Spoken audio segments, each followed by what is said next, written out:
जायसवाल होश में आओ, जायसवाल माफी मांगो, जायसवाल माफी मांगो।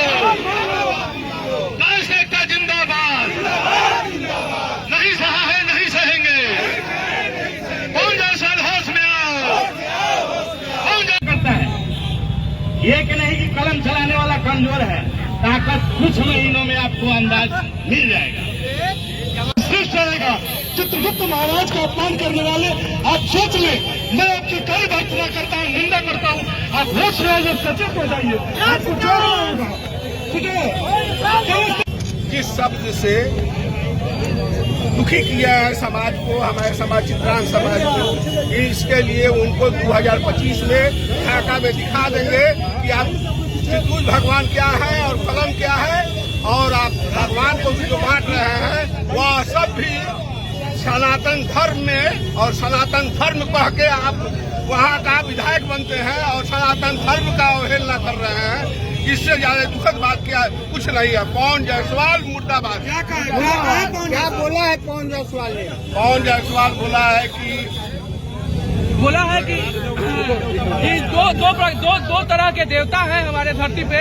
कुछ लोग जो है मजबूत देवता को पूजते हैं, जिसमें दुर्गा माता और हनुमान जी को पूजते हैं, और कुछ लोग जो है कमजोर भगवान को पूजते हैं, जिसमें चित्रगुप्त भगवान के पास, जिनके पास कोई हथियार नहीं है, कलम है, उनको कायस्थ समाज पूजता है। हम लोग उनका विरोध प्रदर्शन कर रहे हैं, और इस बार 2025 के विधानसभा चुनाव में पवन जायसवाल को एक करारी हार का सामना करना पड़ेगा, और कायस्थ समाज इसका बिगुल चंपारण की सत्याग्रह की धरती से बजा चुका है। मेरा नाम युग हो गया। जी बताइए। नहीं, ये भर्त्सना योग्य बात है। पवन जायसवाल जी जिस तरह से एक खास समाज को आहत करने का कार्य कर रहे हैं, यह कहीं से शोभनीय नहीं है। हमें लगता है कि उनकी राजनीतिक जमीन पैर तले खिसक रही है, जिसकी वजह से वो जातियों का सहारा ले रहे हैं, आस्था पर जो है प्रहार कर रहे हैं। तो कहीं न कहीं पवन जायसवाल, हमको लगता है कि वो हार के करीब है। उनको इस बात का एहसास हो चुका है, और ऐसे में उन्होंने जिस वंशज को छुआ है, ये इतिहास साक्षी है कि इस वंशज ने शुरू से ही जिसका साथ दिया है उसको बहुत ऊपर तक पहुंचाया है, और जिसका साथ नहीं दिया है, जिसके हाथ से साथ अपना खींच लिया है, उस आदमी को जो है पतन के रास्ते पर जाना निश्चित है। और पवन जायसवाल जी अपने पतन की राह चिकनी कर चुके हैं, और उनका जो है तो निश्चित है कि वो उनकी राजनीतिक गर्त में जाएगी। चित्रगुप्त वंशजों को, चित्रगुप्त भगवानों को कमजोर कायर बताने का काम किया है। भगवानों को भी उन्होंने कई भागों में विभक्त किया है, और उसमें बताया है कि नहीं, जो कायस्थ के भगवान श्री चित्रगुप्त है वो हमारे भगवान नहीं, हमारे पूर्वज हैं, और हमारे पूर्वजों को उन्होंने जो है भला बुरा कहने का काम किया है, जो बिल्कुल यह सहनीय नहीं है हमारे समाज के द्वारा। हम लोग इसकी जो है अत्यंत निंदा करते हैं, और आने वाले समय में उनको इस बात का सबक सिखाने का कार्य हम सब मिलकर करते करेंगे। सरकार की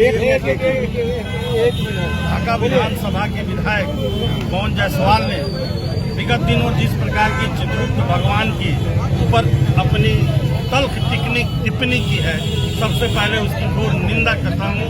आज गांधी चौक से जिस प्रकार से उनका पुतला दहन किया गया है, उनको सिर्फ ये बताया गया है कि आपने जिस भाषा का प्रयोग किया है, उस भाषा का प्रयोग सनातन धर्म में, संस्कृति में नहीं होती है। जात पात को बांट करके राजनीति करने की दिशा में बढ़ाया हुआ ये आपका कदम है। आप चुनाव हार रहे हैं, अब अगड़ा पिछड़ा करके आप चुनाव को बेतरनी पार करना चाहते हैं, तो आप अपनी राजनीति करिए, हमको कोई दिक्कत नहीं है। लेकिन अगर हमारे आराध्य देव के ऊपर किसी भी प्रकार की टीका टिप्पणी आप करेंगे, तो आपको ईंट का जवाब पत्थर से दिया जाएगा।